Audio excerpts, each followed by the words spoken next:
Assalamualaikum warahmatullahi wabarakatuh. Halo guys, kembali lagi bersama saya Bobi Heren. Dan kali ini kita akan kembali komentari video dari Luis Prasetyo yang judul Benarkah Farel Prayoga dan Agnes Mo resmi mualaf? Kita akan langsung tonton videonya, habis itu akan kita komentari.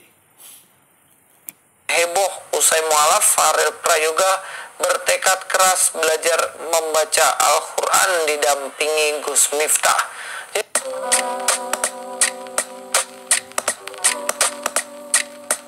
Assalamualaikum, selamat datang kembali di channel ini. Kali ini saya akan membahas salah satu isu yang sempat dibahas guys di YouTube, dan ada beberapa waktu yang lalu di mana ada channel yang membahas soal Farel Prayoga yang mana lagunya Ojo dibanding-banding ke. Wah, mantap ini lagu ini kan, bikin orang goyang.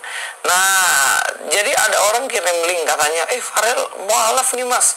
Makanya saya langsung cek, bener gak sih nih Farel ini mualaf? Dan ternyata memang dalam channel itu dinarasikan bahwa Farel ini dia mualaf guys. Ya, ini adalah channel dari Jurnal Informasi, dikatakan subhanallah, resmi mualaf dibimbing Gus Miftah, Farel Prayoga ternyata sudah bisa mengaji.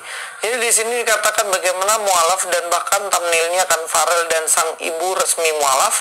Farel Prayoga ternyata hafiz Quran, dimana dinarasikan ibunya Farel dan Farel sendiri ternyata adalah mualaf, dan juga walaupun mualaf ternyata dia fasih Al-Quran.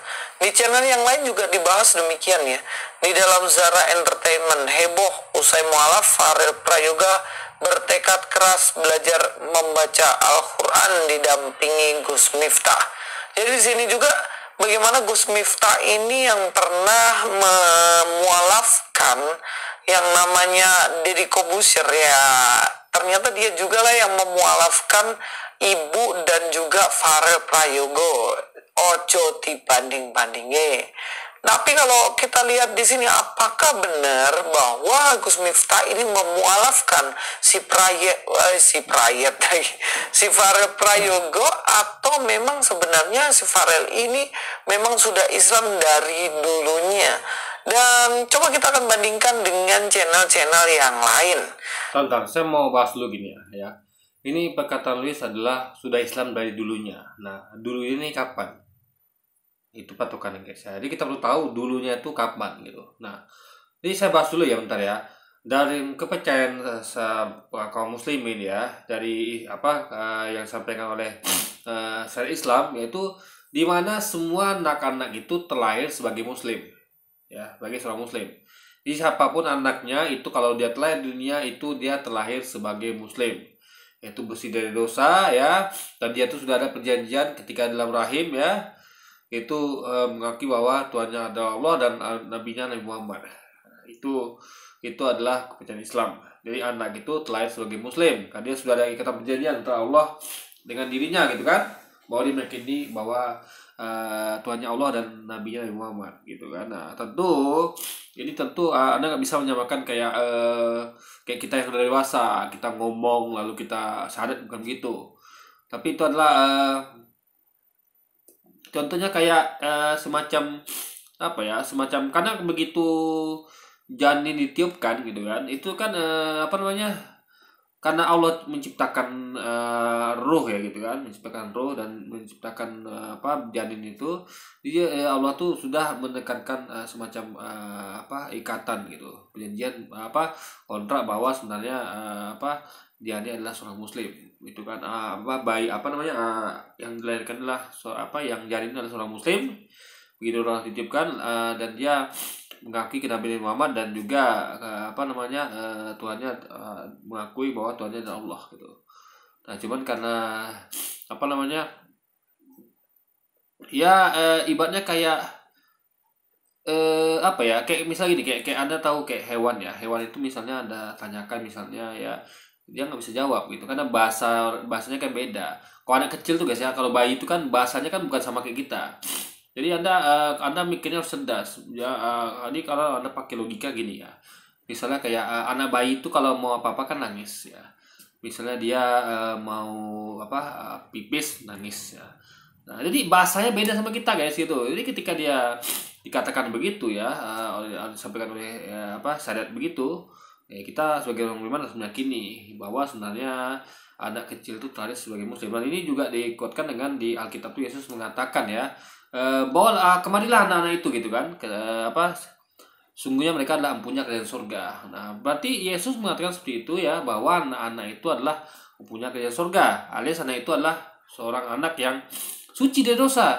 Nah, berarti ini adalah kepercayaan umat Islam, bukan Kristen ya, karena kita meyakini bahwa anak kecil itu adalah bersih dari dosa, seperti juga Yesus katakan ya, bahwa mereka adalah empunya kerajaan surga.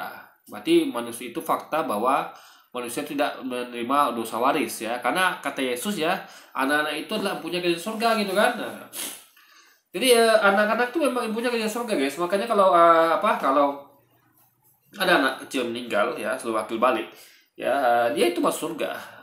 Islam meyakini dia masuk surga. Kenapa? Karena dia belum punya kemampuan untuk memahami tentang agama yang benar atau apapun itu gitu kan. Nah, dia masih dianggap suci lah gitu kan, dianggap suci, sehingga dia kalau meninggal itu langsung masuk surga, karena anak kecil memang kayak sebagai muslim lah.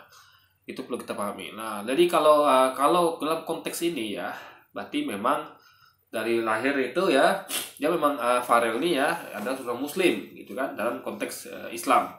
Cuman jangan lupa ya,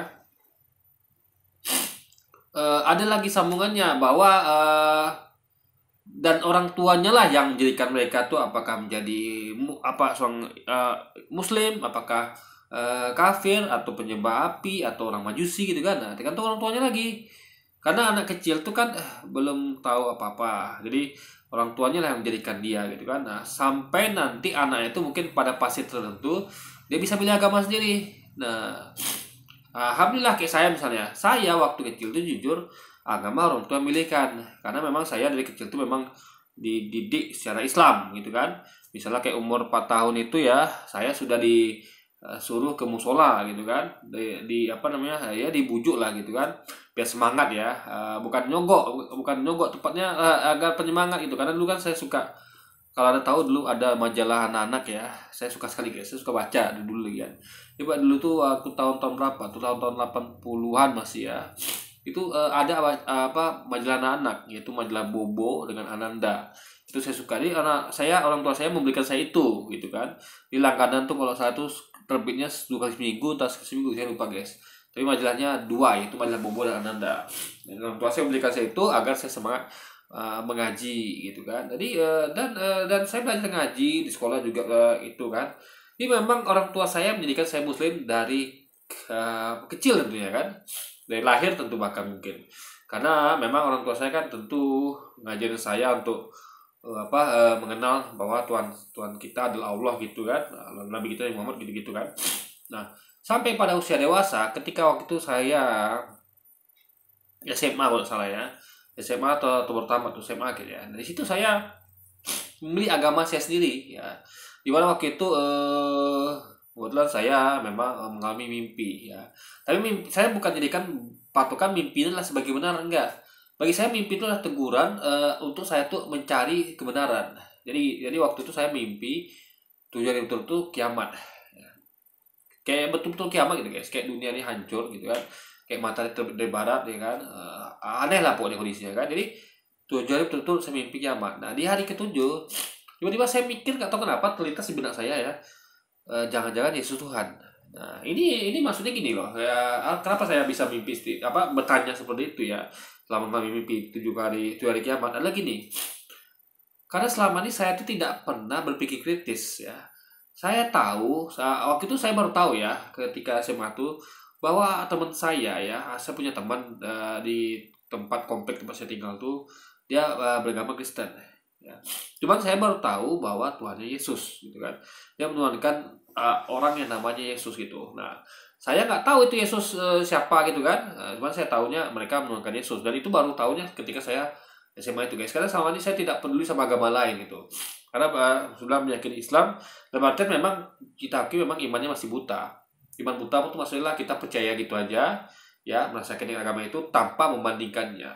Jadi jujur ya, kalau saya mau katakan kalau iman buta itu adalah orang-orang yang beriman tanpa membandingkan, itu pasti imannya buta. ya, karena kita perlu perbandingan. Contoh kayak Anda meyakini bahwa mobil terbaik adalah mobil Avanza misalnya nih, tapi itu keyakinan itu masih buta, masih belum sahih gitu, belum belum dapat di apa jadikan landasan untuk argumentasi atau patokan standar untuk mengatakan bahwa mobil terbaik adalah Avanza. Nah, jadi apa yang dilakukan yaitu membandingkannya, komparasi. Makanya orang-orang itu para jurnalis itu ya, ahli otomotif untuk menentukan mobil terbaik itu mereka komparasi, mereka mengkaji secara detail, misalnya mobil apa SUV terbaik tahun ini atau mobil MPV tahun ini, mereka tuh kan mengambil semua mobil-mobil yang apa, kalau MPV kan berarti mobil MPV, lalu mereka tuh akan kupas detail satu-satu, mereka catat apa kelebihan kekurangannya, habis itu mereka komparasikan, sehingga lahirlah dari hasil komparasi itu adalah perbandingan itu adalah mobil terbaik tahun ini, mobil MPV terbaik tahun ini. Nah, sama seperti agama juga begitu, perlu ada pengkajian per satu agama, ya kan. Habis itu Anda bandingkan, baru Anda akan, itu baru dikatakan iman tidak buta, guys, karena kita perlu perbandingan, membandingkan gitu kan.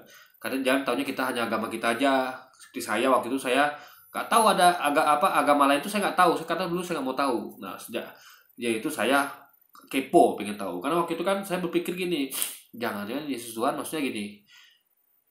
Takutnya saya nggak pernah tahu siapa ini dia gitu, Yesus ini siapa gitu kan. Saya tahunya cuma agama Kristen. Nah, makanya saya, karena saya tahu ini masalah keselamatan, kalau sempat salah agama ya, kalau sempat saya salah pilih agama, saya masuk neraka. Saya kan nggak mau terjadi.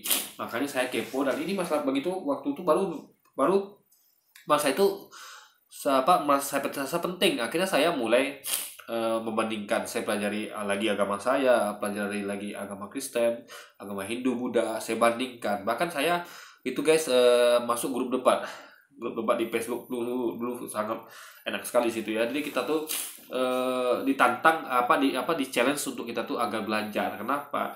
Karena kita tuh debat sama orang tuh kita harus punya isi kepala, punya ilmu, sehingga kita tuh nyampaikan argumentasi itu kita nggak asal-asalan, harus ada dalilnya gitu kan. Nah, di situ saya pertama-tama tentu karena kita nggak paham kan, kita belum punya ilmunya, ya kita nonton aja dulu. Kita masuk grup debat tuh kita nonton orang lain debat. Biasanya ada si Anu dari pihak Islam melawan si Anu dari pihak Kristen biasanya. Biasanya yang debat tuh seringnya Islam Kristen. Hindu Buddha tuh jarang, guys, karena mereka tuh kayaknya nggak ada yang sama di pertentangan. Kalau Islam kan ada dengan Kristen, yaitu kayak masalah Yesus, itu ada persamaan antara Islam dan Kristen ya, yang sama-sama yang sesuatu yang diselisihkan antara dua agama kan, itu kebanyakan terjadi di agama Islam dan Kristen. Nah, saya ikut grup debat itu, saya nonton dulu orang debat. Lama-lama saya merasa sedikit punya ilmu. Nah, saya akhirnya bisa berdebat sendiri. Jadi saya tuh yang kadang saya melawan banyak orang Kristen, guys, gitu, atau orang agama lain. Nah, itu ketika dia ngajukan pertanyaan atau klaim, itu saya harus belajar. Saya buka kitab sucinya, Alkitab, saya buka Quran gitu kan, saya buka hadis. Saya juga belajar artikulator, sehingga saya bisa menjawab pertanyaan debat itu, ya kan. Dan juga saya juga pengen bisa mengkonternya, maka saya cari, saya buka dalilnya. Misalnya lagi ngomong dalil ini ya, saya buka kitab, lalu saya mencoba memahami dengan metodologi sederhana, yaitu menggunakan pemahaman bahasa Indonesia yang baik dan benar. Makanya saya mulai belajar kata-kata, apa arti kata melainkan, arti kata menggenapi, ya kan, arti kata segala macam. Lalu bagaimana caranya memahami suatu kalimat dalam konteks ayat perikop gitu kan. Nah, itu saya pelajari. Intinya adalah itu modelnya betul-betul pemahaman bahasa yang baik dan benar, guys. Jadi kalau Anda punya pemahaman bahasa, Anda bisa mengerti isi Alkitab atau isi Quran atau hadis. Nah, tafsir-tafsir itu ya, itu hanya membantu. Karena kita punya basic, kita tuh nggak murni bersandar pada orang lain, tafsir orang nggak, kita juga punya landasan berpikir, sehingga tafsir itu adalah untuk memperkuat dari pandangan kita. Karena memang cocok gitu kan, antara tafsir yang kayak Quran itu dengan pemahaman bahasa yang saya terapkan dan miliki gitu, guys. Nah, jadi bertahun-tahun saya ikut program debat, dan di situ saya mulai terbentuk keyakinan bahwa dengan banyaknya hal-hal yang saya alami di debat itu ya, saya bukan melihat dari kelakuan umat yang enggak, betul-betul dalil sampaikan tuh, saya merasa ini semakin memperkuat dalil Quran gitu. Contoh kayak misalnya Quran mengatakan bahwa yang disalib bukan Isa atau Yesus, tapi yang diserupakan. Nah, itu saya ketika saya baca kitabnya ya, dan di beberapa poin titik saya nemukan memang ini memperkuat argumentasi Quran gitu ya, bahwa Yesus sebenarnya tidak salib dan tidak diserupakan. Lalu mengenai ketuhanan Yesus juga saya temukan ternyata di kitab sendiri itu banyak poin-poin yang menunjukkan bahwa Yesus bukan Tuhan gitu. Dan bahkan dari kata-kata sendiri ya di Matius pasal 7 ayat 23 tuh beliau itu nanti akan mengusir setiap orang yang memanggil dia Tuhan, dan itu sudah saya jelaskan di video saya sebelumnya ya.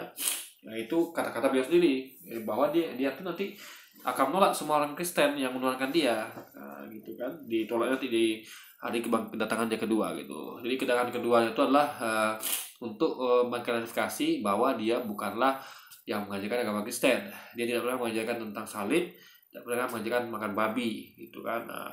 Ya kan. Nah, itu jadi dia perlu datang untuk untuk klarifikasi. Karena kalau tidak luruskan kan orang akan sama sesat gitu kan. Nah, jadi karena di pedagang pertama dia nggak bisa meneruskan jalannya. Kenapa? Dia udah dilakukan seperti itu gitu kan. Nah, dia juga ya dia tuh punya keterbatasan untuk menyampaikan apa yang sebenarnya terjadi ya, apa adanya, karena memang dia sudah keselamatannya sudah sangat terancam sehingga dia perlu diselamatkan untuk nanti kembali ditolongkan oleh Allah ya pada kedatangan kedua untuk menjelaskan tentang dirinya ya, yang apa yang sebenarnya ajarannya gitu kan, yaitu dia merupakan salah satu nabi yang Allah utus untuk mengajarkan Islam ya kepada Bani Israel. Nah, jadi di situ saya ikut debat itu kan, saya belajar lagi, saya belajar dalil-dalil semua, saya teliti Alkitab, teliti Quran, hadis, baca literatur. Akhirnya saya meyakini makin memperkuat iman Islam saya, sehingga waktu saya mantap memilih Islam sebagai jalan hidup saya, sebagai agama saya. Jadi sebelumnya itu saya tetap memilih Islam, tapi dalam konteks hanya ikut orang tua, ya kan, bukan betul-betul dari hati saya, dari keyakinan yang sudah nggak bisa dibantah lagi, sudah keyakinan yang sudah fix final gitu kan. Karena selama ini kan masih ada keraguan-keraguan. Jadi buktinya saya masih ragu-ragu dengan agama saya ya, bukan berarti agama saya salah atau nggak meyakinkan atau kurang meyakinkan ya. Tapi dari ada fakta bahwa dari kecil itu saya tidak pernah mengkaji semua agama, saya nggak pernah membandingkannya, sehingga karena itu tentu pasti akan menyebabkan adanya keraguan. Karena kalau orang ragu dia sudah belajar semuanya dan mempelajari semuanya, dan dia membandingkannya, baru dia dapat yang terbaik gitu guys, yang benar gitu kan, yang benar, bukan yang paling benar, memang yang benar gitu kan. Nah sama kita tadi memilih mobil terbaik itu komparasi. Jadi nggak bisa ada tuh tiba-tiba ujuk-ujuk langsung mengatakan mobil terbaik tahun 2022 adalah mobil ini, tapi dia tidak melakukan uji detail gitu kan. Pendetail tiap-tiap unit ya, apa aja yang kompetitornya, saingannya, lalu digodok ya, apa kelebihan apa kurangannya, lalu baru ditentukan ya di breakdown atau ya kan breakdown. Jadi itu menentukan siapa mobil apa yang terbaik. Nah itu jadi guys, kalau nggak begitu ya orang masih meragukan. Karena contoh gini lagi misalnya ya, ini contoh sederhana ya, saya selalu ngasih contoh guys. Misalnya gini, Anda besok mau gajian, ya kan, bulan depan mau gajian. Nah, Anda ingin beli baju yang paling bagus, ya, baju yang paling bagus gitu kan. Jadi dengan uang gajian Anda. Nah, lalu orang pertama itu pergi ke satu mall saja, ke satu tempat pusat perbelanjaan. Lalu dia cek situ, dia kulik-kulik semua mall itu, atau pusat perbelanjaan itu, dia menemukan di situ mau baju yang paling bagus gitu. Nah, baju itu memang bagus, bling-bling misalnya, dan segala macam kan, indah sekali baju itu kan. Nah tapi dia nggak cek misalnya di kota itu ada 4 pusat perbelanjaan gitu kan ya, jadi dia tuh nggak mungkin lah keluar kota itu hanya untuk baju, selai baju saja gitu kan. Jadi dia patokannya di kota itu aja yang penting itu, tapi dia tidak di pusat perbelanjaan itu ada 4 ya, tentu patokannya dia pusat perbelanjaan. Jadi di situ dengan asumsi bahwa itu lengkap gitu kan. Nanti kalau yang toko-toko lain itu kan mengikuti biasanya dari pusat perbelanjaan terbesar pakaian gitu kan. Nah, jadi ada 4 mall lah di situ mewakili kota itu kan, tentang pusat modenya. Dia hanya mengunjungi satu mall, lalu kulik-kulik semua mall itu, dapat dia satu baju yang dia anggap nih paling indah, paling cantik, ya, paling bagus. Nah, sehingga nanti dia berencana akan membelinya ketika gajian. Orang kedua enggak, dia nggak puas guys. Dia udah kulik-kulik satu mall, dapat mau baju terbaik, dia masih belum puas. Lalu dia pergi ke mall lain. dia datangi ke semua mall itu, dikulik-kulik dia, akhirnya dia dapat 4 baju terbaik dari tiap mall. Di tiap mall 1, mall 2, mall 3, mall keempat, dia dapat masing-masing satu profil baju terbaik. Nah, situ dia komparasi lagi apa kurang kelebihannya. Akhirnya tentukan fix ya, ini baju yang paling bagus, ya kan? Karena dia sudah membandingkan semuanya, udah 4 mall udah habis belajar dia. Nah, saya tanya sekarang, ketika gajian, ya, siapa yang masih ragu-ragu untuk membeli baju yang dia pilih itu? Ya, tentu jawabannya adalah yang cuman ngulik satu mall. Kenapa? Karena pasti dia ada timbul pertanyaan ya. Kalau dia jujur ya, dia akan pasti timbul pertanyaan. Oke nih memang baju paling bagus ya. Udah ini kayaknya gak ada lagi deh baju yang lebih bagus dari ini. Memang kelihatannya memang bagus sekali, indah gitu kan. Tapi dia punya keraguan kenapa? Tapi aku kan belum cek ketiga mall lainnya. Pasti ada dia kepikiran jangan-jangan di situ ada baju lebih bagus gitu. Karena kan orang kan belum cek semuanya kan belum puas. Ada sedikit rasa kurang gitu kan. Karena kurang yakin, nah itu menunjukkan keraguan. Jadi ketika dia hendak bayar itu di kasir baju itu, pasti ada sedikit keraguan di hatinya. Meskipun dia melihat ini baju memang bagus banget gitu kan, kayaknya nih nggak ada yang bisa ngalahkan baju ini, tapi tetap dia punya keraguan karena belum ngecek ketiga mallnya. Tapi yang sudah mengecek ke semua mall di kota itu, yang sudah membandingkan dengan keempat mall itu, ketika gajian dia dengan yakin 100% bayar tuh baju. Tak ada lagi keraguan di dirinya. Kenapa? Dia sudah lihat semuanya, ya kan? Tidak mungkin ada miss, nggak mungkin gitu. Jadi dia tidak lagi pikiran, jangan-jangan mall lain ada baju yang lebih bagus dari ini. Enggak, karena semua mall udah di ubur-ubur dia gitu kan. Nah, itu guys, maksudnya adalah kalau Anda mau meyakini suatu hal dengan bukan setengah-setengah ya, tapi dengan sepenuhnya, ya Anda harus belajar mengkaji semua agama dan mengkomparasinya. Itu yang saya lakukan ketika saya SMA itu. Jadi selama ini saya akui memang sejak kecil tuh sampai pas SMA tuh saya masih saya iman buta. Jujur saya akui iman buta. Kenapa? Meskipun saya sangat percaya Islam pada itu, tapi tetaplah itu percaya itu bukan berdasarkan dari basic bahwa saya mengenal agama lain dan membandingkan dengan agama lain. Saya tahunya cuma Islam saja gitu, ya kan? Saya tahunya Islam itu agama baik dan memang saya tidak menemukan waktu itu hal-hal yang kontradiksi atau hal-hal yang membuat saya tuh ragu dengan agama saya, tapi tetap saya perlu perbandingan gitu untuk memperkuatnya. Nah, jadi waktu saya memilih itulah akhirnya ketika pas SMA itu, waktu itu saya tamat SMA ya, karena saya mengkaji bertahun-tahun debat dan segala macam. Nah, akhirnya saya saya meyakini dengan banyak dalil yang saya pelajari, yang saya temukan, saya meyakini bahwa Islamlah agama sesuatu yang benar. Itu baru saya katakan iman saya itu final fix 100% yakin tanpa ada keraguan sedikit pun, ya kan? Nah, beda dengan dulu. Meskipun saya meyakini bahwa Islam agama yang benar, tapi saya ada keraguan. Kayak bukti itu saya mimpi. Ya, saya mimpi, bahkan saya kepikiran jangan-jangan Yesus Tuhan. Karena saya nggak tahu siapa dia. Lupa saya setelah pelajari rupanya Yesus itu Nabi Isa, gitu kan. Nabi Isa yang dituangkan oleh teman-teman kita umat Kristiani di sebelah, guys, gitu. Nah, jadi sama kayak Farel ini tentu akan mengalami seperti itu juga gitu kan. Nah, tapi nanti saya akan terangkan ya sebenarnya Farel ini bagaimana gitu kan. Karena saya nggak seperti Luis yang hanya melihat video YouTube. Karena gini guys, kalau Anda lihat video YouTube ya, itu biasanya ada sensasi-sensasi. Misalnya kayak bombastis ya. Misal kayak gini judulnya, resmi mualaf ya kan, dibimbing Gus Miftah bisa mengaji, itu kan bombastis gitu. Bahkan pada ibunya semua lah. Jadi biasanya itu memang berita-berita yang sensasional gitu kan. Nah, makanya Anda kalau mau lihat berita yang apa adanya, yang yang tentu lebih akurat, itu adalah melihat berita-berita yang bukan video kayak ini, tapi kayak berita-berita dari situs-situs kayak berita ya, kayak Detik atau ya Tempo segala macam gitu kan. Itu mereka memang bukan cari sensasi, tapi memang menyampaikan data padanya. Makanya jangan bersumber kayak gini ya guys. Saya nggak pernah jadikan ini sebagai sumber patokan saya untuk mengetahui informasi gitu kan. Karena ini bagi kita kayak gini ini hanya channel-channel yang memang namanya itu channel hiburan, yaitu sensasi, suatu yang dilebih-lebihkan atau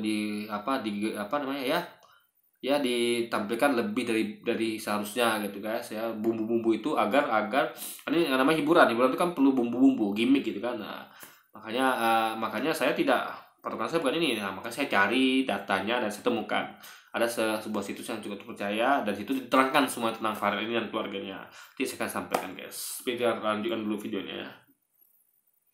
Dalam channel yang lain ya, di sini deretan selebritis mengatakan full life. Klarifikasi Farel Prayogo tentang agamanya yang sebenarnya 100% agama Farel Islam. Jadi kalau menurut channel ini, deretan selebritis ya Farel itu sebenarnya memang udah Islam. Dia bukan mu'alaf. Kalau kita merujuk ke catatan... Jadi itu kan klarifikasi Farel ketika ditanya agamanya apa gitu kan. Nah, tentu agamanya agama yang sekarang ya, bukan agama dulu atau ya intinya adalah agama Anda apa gitu kan. Nah, jadi ketika dia ngomong Islam berarti kita nggak tahu dulunya dia Islam atau gimana kan. Yang penting nanti saya akan sampaikan datanya. Yang penting dia tentu mengklarifikasi bahwa agamanya apa, bukan ditanya kan Anda mualaf apa tidak gitu kan. Pertanyaannya kan agamanya apa, jadi jawab dia Islam gitu kan. Nah, misalnya kayak orang mualaf pun tanya seperti itu, agama apa Anda? Islam, kata orang mualaf, karena dia sudah ketika ditanya ya memang dia mualaf gitu kan. Nah, coba tanyanya ketika sebelum mualaf, nah, tentu jawabannya beda lagi. Jadi kapan itu pertanyaan dilontarkan, ya tentu dia akan jawab dengan jawaban yang agama dia saat itu Islam guys. Nah, tapi tentu kita akan sampaikan di datanya ya tentang Farel ini, tentang bagaimana dan apa pandangan kita tentang hal itu. Selebritis ya, dia menuliskan di sini biodata dari Farel ini. Dikatakan nama lengkap Farel Prayogo, agamanya Islam guys. Lahir di Banyuwangi. Tapi ada di tempat lain ya, di biodata lain tempat lain saya baca juga itu agamanya non Muslim guys gitu. Nah, kita nggak tahu itu namanya biodata kan. Jadi biodata itu ada yang dibuat sekarang, ada yang berapa tahun lalu, tapi di situ dituliskan dia non Muslim agama nih guys. Nah, tapi nanti kita akan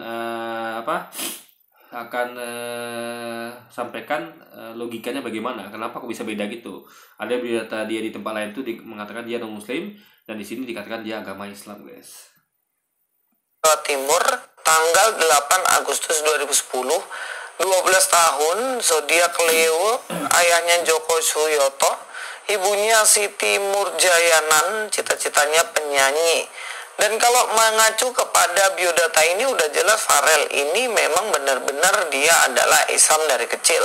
Jadi di situ biodata itu ya, biodata itu adalah namanya biodata, data riwayat, data hidup, biodata, data biologi gitu kan. Nah, tentu ini tergantung kapan biodata itu dibuat. Kalau misalnya para mualaf biodatanya itu disampaikan ketika dia mualaf, tentu dia akan nulis itu Islam. Tapi ketika biodata itu dituliskan ketika dia belum jadi mualaf, tentu akan biodatanya misalnya kan dari Kristen, dia ditulis itu agama Kristen. Makanya tergantung kapan biodata itu disampaikan gitu loh. Paham ya? Misalnya kayak biodata, kayak misalnya gampang lah menikah apa tidak menikah. Nah, kalau dulu saya tentu saya jawab belum menikah biodata saya. Biodata saya kan berubah ketika sekarang. Saya tulis sudah menikah. Bahkan sekarang berubah lagi tentunya kan. Beberapa tahun lalu sudah menikah. Sekarang tentu saya mungkin kan biodata saya adalah sudah menikah dan punya 2 anak gitu. Jadi biodata itu adalah kapan ditulis, waktu kapan dia ditulis itu tentang apa. Jadi biodata itu adalah aktual, kapan dia disampaikan. Nah, tentu itu data tentang dia. Nah, Farel ini besok berubah lagi nih. Ketika dia dewasa, sekarang mungkin biodatanya kan misalnya pekerjaan, misalnya sekolah. Besok berapa tahun lagi dia beda lagi deh. Pekerjaan, misalnya dia sudah penyanyi gitu kan. Nah, jadi atau nanti kalau biodatanya adalah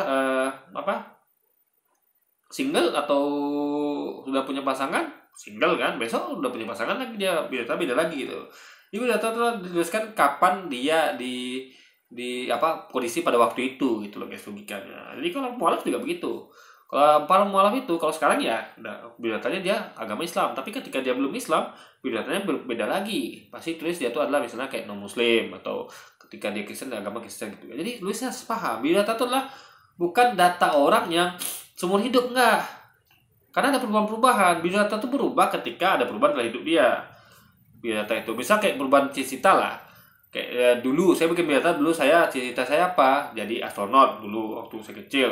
Sekarang udah berubah. Biodata saya terbaru, saya tidak akan tuliskan cita saya astronot, enggak. Cita saya adalah saya pengen jadi orang sukses ya. Itu beda lagi guys gitu kan. Jadi intinya adalah biodata itu tergantung dari kapan dia itu diluncurkan, disampaikan, ya, bukan tentang aktual dari lahir dia sampai sekarang, enggak. Biodata bukan satu untuk semua, enggak, tapi tiap ada perubahan ya itu biodata sudah diganti biodatanya. Cita-cita dulu jadi apa, misalnya jadi apa namanya polisi, tiba-tiba dia sekarang cita baru adalah jadi apa namanya penyanyi, ya harus diubah biodatanya. Mungkin dia cita-citanya sekarang dia pengen penyanyi, masih dibuat cita-citanya sebagai polisi, pengen menjadi polisi, ya itu guys maksudnya. Jadi lu sih nggak paham tentang biodata deh kan. Masih yang mengatakan bahwa Farel ini adalah seorang mualaf itu jelas keliru. Bahkan lebih banyak informasi yang mengatakan ya bahwa Farel ini mualaf, banyak banget. Bahkan ini ada channel lagi ya, dari Karunia Musik yang mana diupload 1 tahun yang lalu. Farel Prayogo, pengamen suara merdu ya Badrut. Gini saya sampaikan dulu ya, kenapa banyak channel yang mengira bahas Farel ini mualaf. Jadi gini guys ya, kalau teliti kejadiannya, ini menjadi make sense gitu kan. Jadi kenapa orang beranggapan si Farel mualaf? Karena ini make sense gitu kan, logis. Karena gini, waktu itu kan si Farel ini datang atau diundang ke acara Gus Miftah. Di situ Gus Miftah tanya kepada Farel, apakah kamu bisa mengaji? Farel jawab, nggak bisa. Lalu Gus Miftah mengatakan, kenapa kamu nggak bisa? Farel waktu itu jawab apa ya, saya lupa ya. Tiba-tiba ada panitia yang menyampaikan kepada secara kertas kepada Gus Miftah dan mengatakan bahwa si Farel ini non muslim gitu. Akhirnya Gus Miftah mengatakan, oh oke lah Farel, tapi apapun agamamu ya. Gus Miftah nggak tahu kalau dia itu apa ya, intinya Gus Miftah ya kan tentu berdasarkan dari info dari panitia, karena panitia menyampaikan ya, karena tentu mereka tahunya dari karena mereka panitia itu pasti tahu yang diundangnya gitu kan. Nah, daripada Gus Miftah kan lebih tahu panitia daripada panitia yang mengundang Farel, bukan Gus Miftah. Jadi ya dikasih informasi kepada Gus Miftah melalui secara kertas bahwa dia tuh adalah non muslim, Farel ini kan. Nah di situ orang-orang tuh, oh berarti kalau gitu Farel ini mualaf gitu, karena dia di secara kertas tuh info panitia dia adalah non muslim. Makanya bisa mengatakan ya, dia juga meyakini karena nengok informasi itu kan, Farel apapun agamamu ya kan, yang penting jangan lupa beribadah. Kalau kamu Kristen ya ke gereja gitu kan. Jadi Gus Miftah menyarankan kalau dia Kristen bahkan ke gereja gitu. Nah jadi Gus Miftah aja nggak tahu waktu itu kalau dia mengira Farel ini memang sesuai dengan info panitia adalah non muslim, itu Kristen anggaplah gitu kan. Jadi kalau kamu Kristen ya ke gereja gitu. Nah itu awalnya guys. Nah makanya adalah ini persepsi tentang kejadian. Makanya Luis harus ngerti kenapa orang ini banyak yang mempersepsikan Farel mualaf ya, karena itu kejadian di acara Gus Miftah itu. Ya kalau Luis paham ya dia pasti akan mengerti. Karena di situ jelas info panitia itu mengatakan dia tuh non muslim, info panitia ya. Cuma nanti akan saya sampaikan datanya. Kita kan perlu yang lebih pembandingan, lebih mantap dibandingkan dengan sekedar info panitia gitu kan. Nanti saya akan sampaikan guys. Tim pengamen terkenal. Nah, ini dia memakai baju muslim dan dia menyanyikan lagu muslim 1 tahun lalu. Kalau ketemu dengan Gus Miftah baru-baru aja, berarti kan nggak mungkin kalau Farel ini ternyata baru mualaf, karena ada video setahun yang lalu di mana dia menyanyikan lagu-lagu yang bernuansa. Kalau kita ngomong mualaf ya, itu berarti ada perpindahan dari non muslim ke Islam gitu. Cuman ada tentu sebenarnya guys ya, kalau dalam Islam tuh ya kalau udah lama tuh nggak mualaf lagi sebutannya.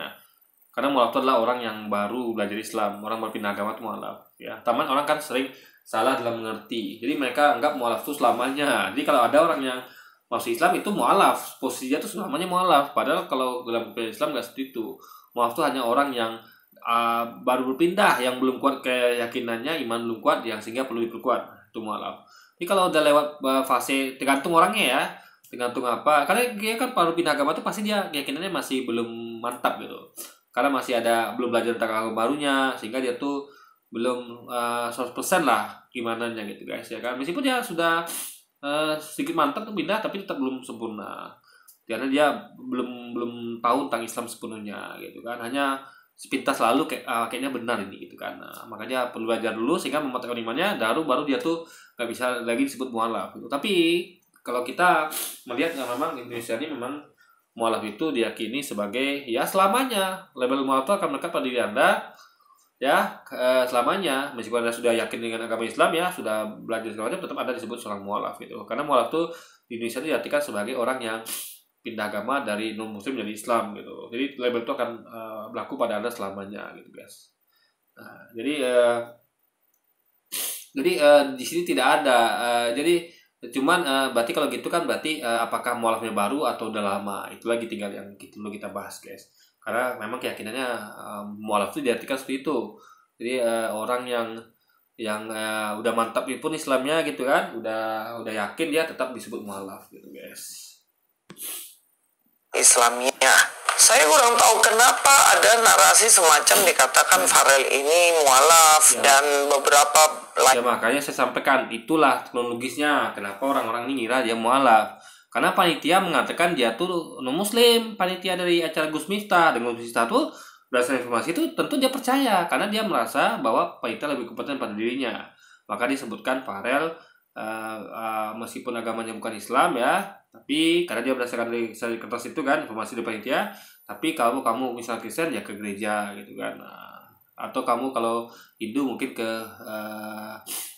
apa, Buddha ya, ke Buddha ke vihara, kalau Hindu mungkin ke mana saya lupa ya, ke kuil misalnya gitu kan. Nah, jadi itu sampai Gus Miftah, karena beliau juga mengira si Farel ini memang bukan Islam, karena panitia mengatakan di kertas itu adalah dia non muslim gitu guys. ini ya, bahkan ada dikatakan Agnes Monica mualaf dan lain sebagainya. Padahal sebenarnya tidak demikian informasinya. Dan ada beberapa orang yang chatting saya. Jadi kalau dia menyamakan dengan hadis menikah juga keliru ya. Ini berbeda ya. Makanya saya sampaikan, nanti saya akan sampaikan juga tentang hadis menikah ya. Jadi perbedaan antara menikah dengan Farel nanti kita sampaikan. Jadi nggak bisa tuh mengambil contoh menikah kepada Farel, nggak bisa ya, karena beda. Kalau ada apa namanya, mengecek secara detail, Anda akan tahu bedanya. Jadi bukan misalnya ada mengatakan, oh Asim Medika ternyata nggak mualaf, lalu si Farel pasti nggak mualaf. Itu kan metodologi yang salah guys ya. Bukan gitu cara memandangnya. Bukan dengan bisa ada satu berita yang hoax misalnya gitu kan, yang mengatakan bahwa Asim Medika mualaf, lalu ada mengambil berita lain juga hoax juga, nggak bisa begitu ya, karena dua-duanya beda. Perlu pelisikan lebih lanjut gitu kan, untuk mengetahui setiap detail dari setiap apa yang terjadi di dua orang ini kan berbeda gitu kan. Dan kemudian mereka percaya bahwa si Farel ini benar-benar mualaf, tapi sudah diklarifikasi oleh dirinya sendiri. Dia mengatakan bahwa dirinya itu memang Islam sejak kecil, bahkan dia juga rajin sholat gitu. Jadi terima kasih saja ikut informasi ini, mudah-mudahan informasi yang saya berikan. Saya sampaikan gini ya. Kalau Agnes Mo dulu kita bahas ya. Agnes Mo ini itu kan viralnya orang mengira dia mualaf itu ketika dia ada foto dia tuh memakai hijab, gitu kan? Karena gini ya, ada dua alasan kenapa seorang non muslim itu pakai hijab. Yang pertama, dia mungkin bisa menerima mualaf, bisa jadi ya, yang pertama. Yang kedua, bisa jadi dia pengen mencoba sesuatu yang baru. Dia mungkin penasaran kok kenapa muslimah nih ya, orang umat Islam perempuan ini pakai hijab. Dia pengen tahu rasanya, pengen tahu sensasinya. Apa sih dirasakan mereka ini kan dengan menutup auratnya seperti itu kan? Nah, lalu dia akan sadar juga tentu. Kalau dia lebih berpikir cerdas lagi ya, yang mereka lakukan ini adalah sama kayak Bunda Maria lakukan. Bunda Maria juga untuk auratnya kan hijab dengan istilah lain gitu kan. Namanya bukan hijab kalau Bunda Maria, kalau versi mereka. Jadi ini adalah pasal lama, tapi tetap poinnya adalah sesuatu yang nutupin aurat Anda, yang ada kelihatan hanya wajah saja guys. Nah itu kan jadi Biarawati, Bunda Maria, umat muslimah itu kan yang terlihat hanya mukanya saja guys. Bahkan ada lagi yang bercadarkan. Nah ini sama, esensinya sama, menutup semuanya, rambut, telinga, leher, yang terlihat hanya wajah saja. Itu terjadi pada Biarawati, Bunda Maria, dan muslimah, ya kan? Jadi ketika wanita non muslim ini pengen merasakan sensasi memakai hijab, dia seharusnya juga apalagi yang Kristen ya, dia seharusnya juga membayangkan, oh ternyata ini juga dirasakan oleh para Biarawati atau Bunda Maria, sama yang dirasakan kaum muslimin yang wanita juga begitu, karena mereka semua nutup aurat kan, memakai hijab dengan nama yang berbeda nih. Nah Nah, itu yang kedua ya. Jadi apakah dia benar mualaf atau dia hanya mencoba-coba untuk mengetahui, karena ini kan orang tuh kepo gitu kan. Dan tidak ada pun larangan di agama dia untuk mencoba memakai itu, karena juga biarawati dan Bunda Wati berhijab juga walaupun dengan nama yang lain gitu kan. Nah, makanya bagi dia, oh nggak ada larangan, dia dicobalah gitu kan, pengen tahu lah gitu kan. Jadi dia tuh nggak lagi penasaran gitu guys. Nah, jadi kali itu nggak masalah bagi agama dia, ada larangan kan, jadi dilarang dilakukan ya, itu dia melanggar agamanya, tapi kan ini tidak dilarang karena memang sebagian dari umat mereka kayak orang-orang suci seperti Biarawati dan Bunda Maria tuh memakai hijab gitu dengan nama yang lain tentunya. Nah, jadi orang mempersepsikan sebagian ya, karena kayak yang seperti yang poin pertama tadi, bisa jadi mualaf. Nah, itu yang menyebabkan kenapa orang mengira, ada orang-orang mengira bahwa mereka mualaf karena dia melihat foto pakai hijab gitu kan. Nah, terlebih lagi dia pacaran dengan Adam Rosyadi kalau nggak salah ya. Saya lupa nama pacarnya tuh guys, laki-laki model Instagram ya, Adam Rosyadi kalau nggak salah ya. Itu beragama Islam pula gitu kan. Nah, jadi dia pacaran dengan seorang pria muslim. Nah, jadi orang ini menduga, oh kan jadi tetap butuh klarifikasi yang aneh. Tapi kan kalau kita selalu kan kita tentu ini kan kuat dugaan bahwa dia mualaf gitu. Nah, itulah sebabnya kenapa bisa banyak yang meyakini walaupun salah, karena ternyata setelah keluar dari statement dari Agnes, ternyata dia tidak mualaf atau belum mualaf, kita kan nggak tahu kan. Yang katakan tidak mualaf bisa jadi besok dia mualaf, kita kan nggak tahu. Itu doain saja guys ya. Nah, jadi itu tentang Agnes ya. Jadi dan perlu diingat, nah nanti mereka ini kan menikah nih, Agnes dengan pacar akan menikah. Nah, kan tinggal tengok nanti apakah si Adam Rosyadi yang ikut Agnes ya, yang dia tuh jadi murtad, atau si Agnes yang ikut mualaf bersama pacarnya, mengikuti pacarnya gitu kan. Jadi kalau ketika nanti sudah menikah atau maka belum menikah mungkin kan, karena mereka tentu kalau nikah di Indonesia itu kan bisa beda agama, nggak bisa guys. Jadi mereka tuh kalau mau beda agama ya nikah luar negeri. Jadi kita nggak tahu apa yang jadi ke depan, kita doakan aja semoga karena kalau saya pribadi prinsipnya adalah wanita ikut laki-laki karena laki-laki imamnya.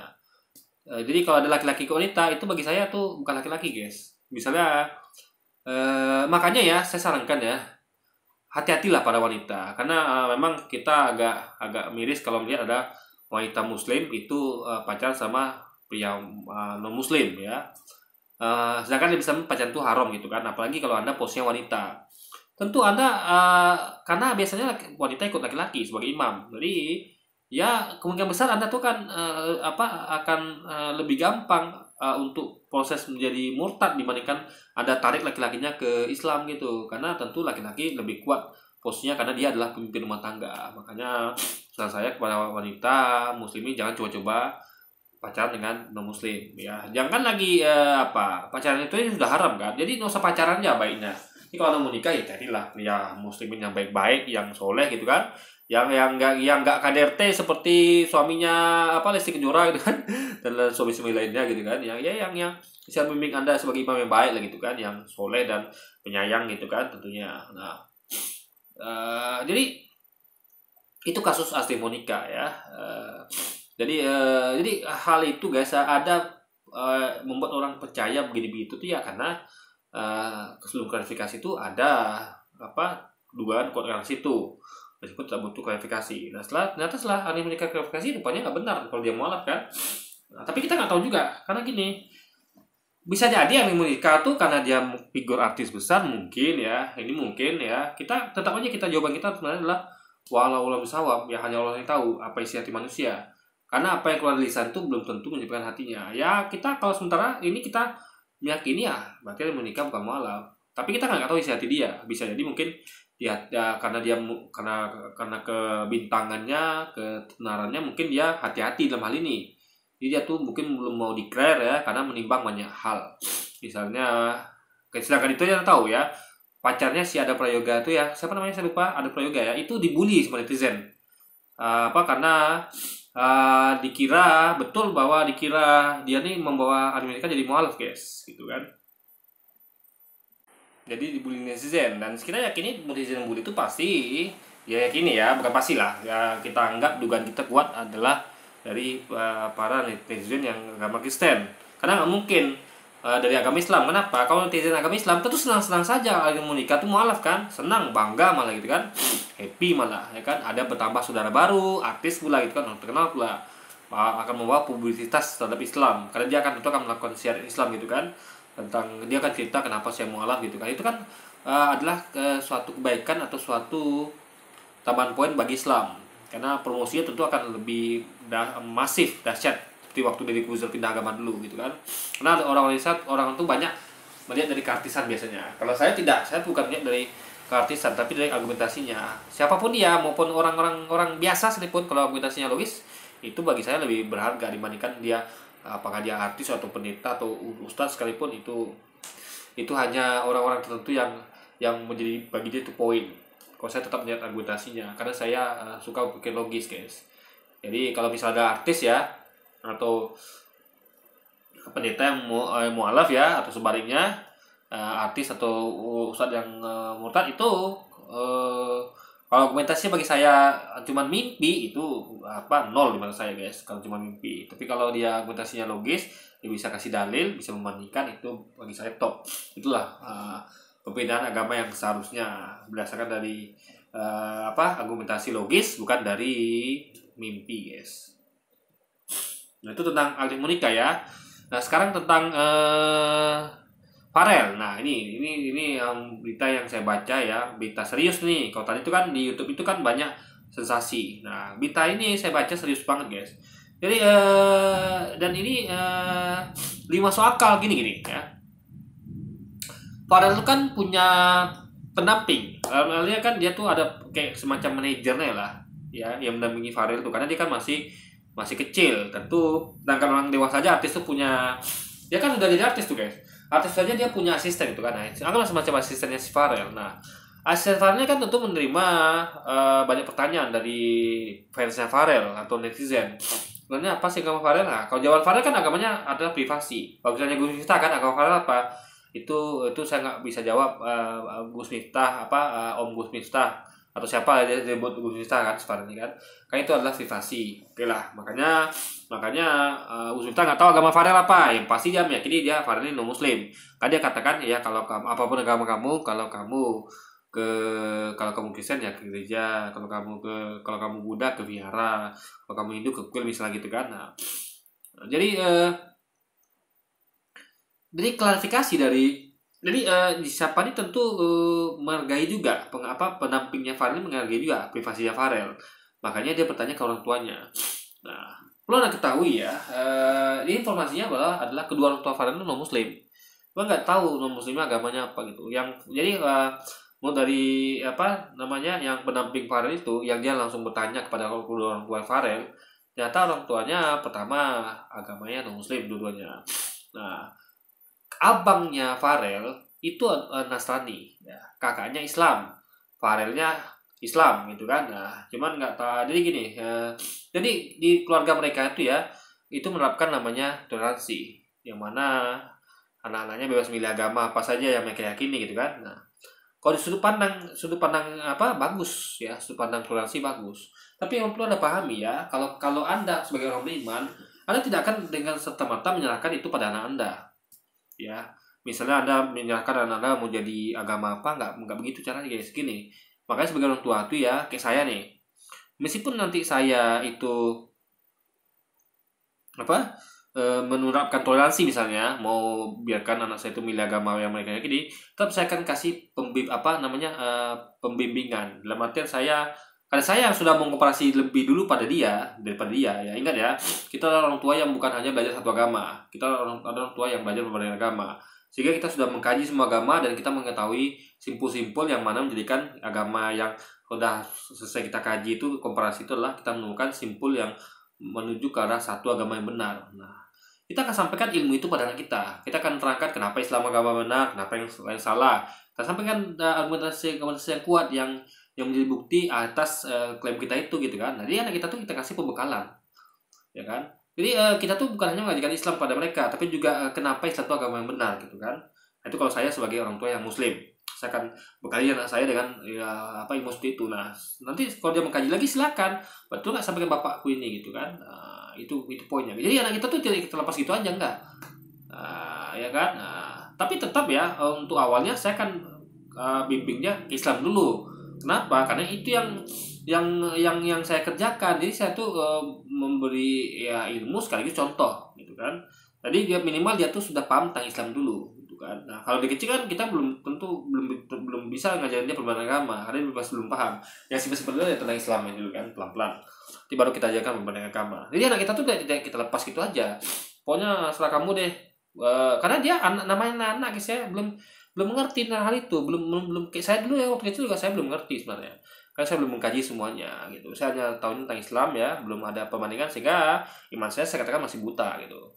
Nah, si Farel nih saya rasa imannya masih buta juga mungkin nih, karena dia belum komparasi mungkin, tapi nggak tahu juga ya, tapi mungkin dia mengkomparasi, cuman dalam perspektif anak-anak mungkin belum terlalu mantap guys, karena anak itu kan masih pola pikirnya masih berkembang dan belum seperti kita yang udah tahu lah mana yang baik dan buruk dan mana yang benar dan salah gitu, karena kita sudah pada fase usia yang dewasa dan matang gitu. Anak-anak kan masih pola pikirnya belum berkembang dengan baik gitu kan, sehingga mungkin dia ada dasar-dasar ngerti, tapi pemahaman dia belum sekuat kita guys dalam memahami suatu masalah gitu kan. Nah, jadi Farel ini ya Islam, tapi ingat Farel itu Islam ketika dia memilih agamanya ya, mantap milih agamanya. Jadi kalau kita pakai logika, karena orang tuanya non muslim ya, orang tua non muslim, abangnya Nasrani, kakaknya lah yang Islam. Nah, berarti ada 3-1. 2 orang tua non muslim ya, kita anggap agama Nasrani karena abangnya Nasrani ya, malah Nasrani kan, orang tuanya 2 nih Nasrani, abangnya Nasrani juga gitu kan. Tapi kita nggak tahu agama orang tuanya, yang penting orang tuanya non muslim. Jadi Farel itu mengatakan bahwa dia nggak mau nyebut agamanya itu sebagai privasi itu karena dia ketika dia bilang muslim takutnya nanti menyinggung orang tuanya. Padahal sebenarnya orang tuanya nggak masalah kan, bagi ya, yang penting anaknya tuh apapun keyakinannya, yang penting anaknya bebas memilih gitu kan. Nah, jadi apa tadi ya? Jadi 3-1.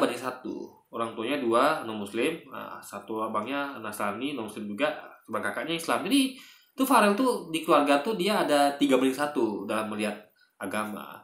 Tentu dia lebih kuat ke Nasrani harusnya gitu kan, atau non muslim dibanding Islam.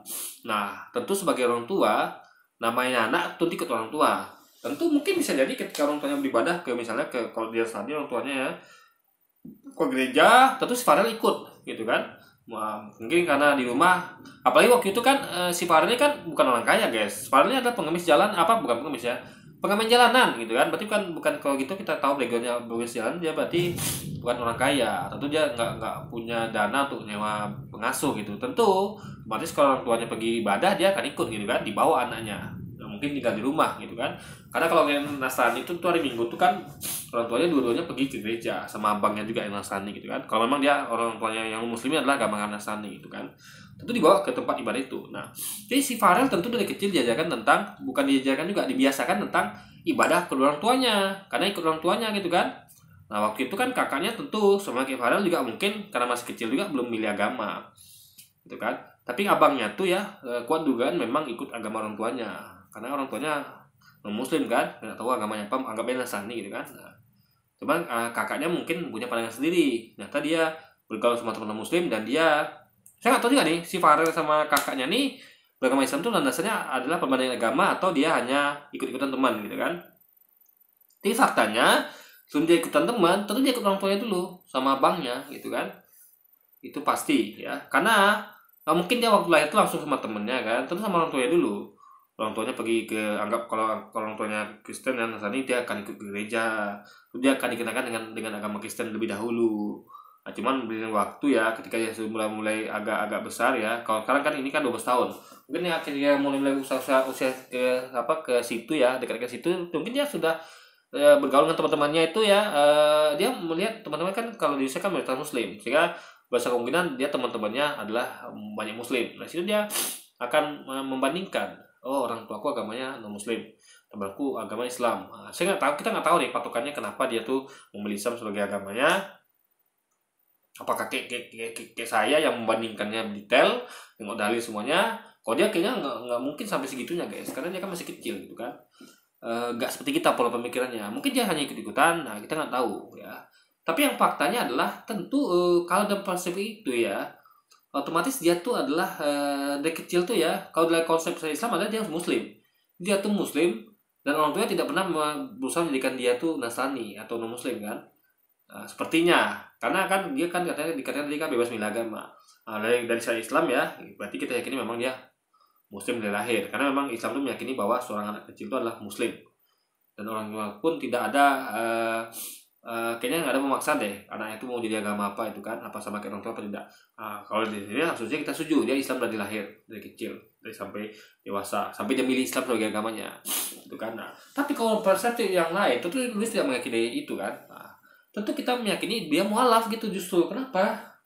Karena tadi itu dia akan dibawa orang tuanya pergi ibadah ikut orang tuanya sehingga dia dikenakan dengan hal gitu. Nah, jadi saya yakin deh, misalnya kayak ada orang tuanya Nasrani, tentu mereka akan merayakan Natal, ya kan? Mereka akan ibadah ke gereja, akan misa gitu kan. Tuh anak ikut.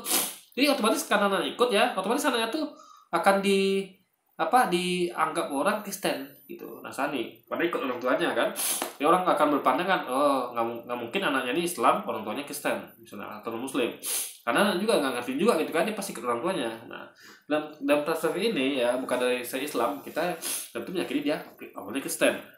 Nah, sering berjalannya waktu ya, atau mereka makin besar ya, dia nggak lagi hanya bergaul dengan orang tuanya saja, nggak lagi hanya tiap hari itu dibawa ke gereja lalu ibadah dan Natal segala macam kan, ikut kedua orang tuanya ikut-ikutan gitu kan. Nah tentu dia punya teman, dari situ dia mulai membandingkan. Mungkin saya nggak tahu lagi, saya nggak tahu, aduh maaf saya guys, nggak tahu metodologi bagaimana. Yang penting dia mulai membandingkan, lihat ada suatu agama baru yaitu Islam, lalu dia entah bagaimana kita nggak tahu dia metodologinya, lalu dia tiba-tiba lebih yakin dengan Islam, lalu dia memutuskan beragama Islam. Nah itu ketika dia memutuskan beragama Islam ya, itu berarti poinnya adalah dia sebelumnya belum memutuskan sebagai agama Islam kan. Nah itulah poin ketika dia tuh memutuskan beragama Islam. Nah makanya nggak juga salah disebut mualaf, nggak salah juga, karena dari kecil dia pasti ikut orang tuanya. Kalau dia non muslimnya itu Nasrani seperti abangnya, berarti ke gereja, ikut misa, ikut Natalan gitu kan, karena nggak mungkin lah orang tuanya ninggalkan anaknya di rumah gitu kan. Karena sebagai orang tua yang baik itu akan berusaha anaknya itu ikut agama dia gitu kan.